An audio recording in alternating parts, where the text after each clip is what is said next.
একটা মানুষই তো চাইছিলাম, পুরো দুনিয়া তো আর চাই নাই। একজন মানুষ তো চাইছো, এমন মানুষ চাইছো যেখানে এই পিচ্ছি পিচ্ছি পোলাপান। ওরে বাবা রে বাবা।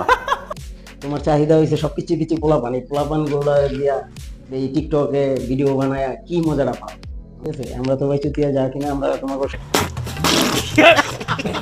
সব ভিডিও গুলা যে আমরা আবার দেখতে থাকি, তোমার ভিউ বাড়াইতে থাকি, তোমার ওই সব ভিউ ব্যবসা। সন্দেহ তুই ঠিক কথা বলেছিস। সমস্যা নাই, আমরা তো ভাই চুতিয়া, তোমরা পিছনে যা করছো আমরা আবার সব বুঝলা যাবো। বিষয়টা একটু ব্যাখ্যা করবেন? কি সাক্ষ্য প্রমাণ আছে তোমার? হ্যাঁ ভাই, ওই দিকেই যাইতাছি। এই সময় কম, শুরু করো। ভাই আপনি চাইতেন না, শুরু করতেছি। আসসালামু আলাইকুম ডিপজল ভাই, আপনি আমার পক্ষ থেকে আমার দর্শক একটা সালাম দিয়ে দেন। আসসালামু আলাইকুম বড় ভাই।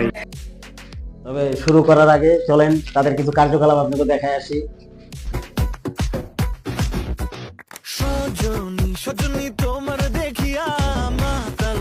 বাথরুম থেকে গোসল করে বাইরে এলো চুল মুছতে মুছতে, কিন্তু হাতে চুড়ি আছে, এই ছোট লিপস্টিক আছে, কোনো শিক্ষণীয় কোনো ভিডিও হইলো। তারপর উনি তো আরেকজন, এই যে দুইজনে কি মাখামাখি করে কি খাওয়ান খাইলো, এই যে আমি মাখামাখি করে খাওয়ান খাই কি শিখলো?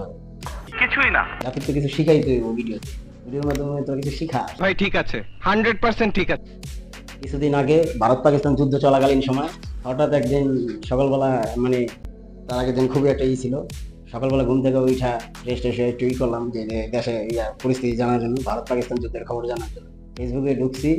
ঢুকে দেখি বড় একটা পোস্টের ভিতরে লেখা যে আজকের রাইতে সব শেষ। কি শেষ দেখেই তো আমার কলিজা করে শুকায় না গেলে সোবরার মতো হয়ে গেছে। মনে মনে ভাবলাম যে ভারত আর পাকিস্তান যুদ্ধ করে রাইতের বেলা একজন আরেকজনের পারমাণবিক বোম মাইরা উড়াই দিয়ে দুই দেশে কি ধ্বংস হয়ে গেল গানে। তারপরে ফেসবুকেতে বাইরে ইউটিউবে ঢুকলাম, ইউটিউবে সার্চ দিলাম আজকে রাইতে সব শেষ, মানে কিছুই আহে না। তাহলে মনে হয় চোখে ঝাপসা দেখছি, তাই দৌড় করে আবার ফেসবুকে গেলাম। একটু পরে আবার কি করলাম, ওইখান থেকে বাইরে গেলাম, বাইরে যেয়ে ফেসবুকে ঢুকলাম। ফেসবুকে যেয়ে দেখি, ভালো করে খেয়াল করে দেখি যে না, এটা তো হইছে যেমন ওই যে বস্তির রানী লায়লা আর এই যে তোমার বাসায় যাবো। টোকাই মামুন, যারে প্রিন্স মামুন সোনাল আমাকে দিতে পারে, 50 বছরের একটা মহিলা। আরেক নাম হলো আব্দুল মামুন মাল। এই বস্তির রানী লায়লা আর টোকাই মামুন খুবই জঘন্য সব ভিডিও তৈরি করে, অশ্লীলতার কোনো ছাড়াই গেছে ওরা। ঠিক আছে, আসলে এই গ্যাঞ্জাম কিছুই না, এগুলা হইছে ভিউ ব্যবসা। এইগুলা করলে তো আমার ভিডিওতে ভিউ হইব, সবাই জানতে চাইবো কি লোক। এই কারণে সন্দেহ তুই ঠিক কথা বলেছিস। এইসব দেখার পরে আমার বন্ধু রুবেল, স্পাইডার রুবেল, সে বললো যে এই শালাগো দইরা ডিম থেরাপি দিয়া ঠিকছে, দুই শালার এই ডিম থেরাপি দিয়া এই দুই শালারে পাবনার পাগলাগারতে পাঠাইতে হইব। পাবনার পাগলাগারতে 1 বছর রাখার পরে যদি এই শালারা ঠিক হয়। আমরা এর আগেও দেখছি যে এই টোকাই মামুন লায়লারে ঘুষে মুষে থুতা ফুতা ফুলাই লাইছে। মানে সে যখন মদ খায় সে অমানুষ হয়ে যায়, এই যে আমাকে মেরে দেখেন। ঠিক আছে, তারপরে লায়লা কি করলো, যে থানায় মামলা করলো, মামলা কইরা ওরে জেলে পাঠাইয়া দিল। তারপর কি হইলো, তখন তো আমরা ভাবছিলাম যাক এবার এই ছাগল দুইটা রাত থেকে জাতি একটু মুক্তি পাইলো। আসলে না, কয়দিন পরে দেই মামুন ছাড়া পাইলো, আইলো। আবার পরে তারা কিছুদিন পরে আবার সবকিছু আপনারা ক্ষমা দৃষ্টিতে দেখবেন। আগে যা ছিল সবকিছু ভুলই ছিল, সব আমরা ভুলে গেছি। আমরা একটা নতুন করে দুইজনে সংবাদ সম্মেলন করলো। সংবাদ সম্মেলন কইরা তারা জানাইলো যে না, তাদের ভুল বোঝা হয়েছে, দুইজনকে সরি গেছে।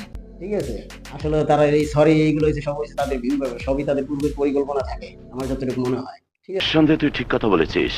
আসলে এগুলো হচ্ছে সমাজের ভাইরাস।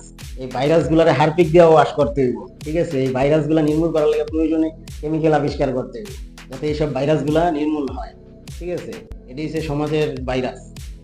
আমি অশ্লীল কথা যাইতে চাই না, তার কারণ আমার ভিডিও আমার সম্পূর্ণ যুক্ত হয়েছে অশ্লীলের বিরুদ্ধে, অশ্লীল খারাপ অসঙ্গতি এর বিরুদ্ধে। আমরা জানতাম কয়দিন পরে দেখা যাবে আবার ওরা সংবাদ সম্মেলন করে বলবো যে আমরা মিলা গেছি, আমরা আবার সংসার করে খাবো। আমরা তো ভাই চুতিয়া জাতি,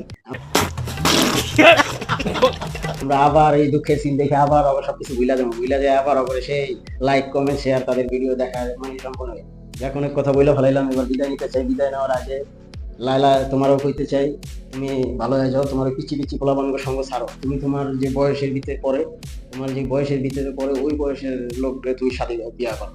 ঠিক আছে, বিয়া করে তুমি ঘর সংসার করো, তোমার পোলাপান আছে বড় বড়, তুমি মামুনকে ছেড়ে দাও। ও একটা পিচি পোলা, আর সামনে অনেক বড় ভবিষ্যৎ আছে, সামনে আর অনেক সময় আছে, আর ছেড়ে দাও। আর মামুন, তোমার আমি কইতে চাই, তুমি যদি আমার ভিডিও দেখো, যদি পাও কখনো, তুমিও ভালো হয়ে যাও। টাকার লোভে ওই বুড়া বুড়া বেরি কোথায় যায় লাভ নেই। ঠিক আছে, ওই টাকা কিন্তু লগে যাইবো না, আজকে মরে গেলে কাইকা দিবি। তুমি ওইসব ছেড়ে গইয়া বাদ দাও, নোংরা ছেড়ে বাদ দিয়ে তুমি ভালো ভিডিও তৈরি করো, তোমার অনেক ফ্যান ফলোয়ার আছে, তুমি ভালো ভিডিও তৈরি করো, ঠিক আছে? তাহলে বিদায় নিতে চাই।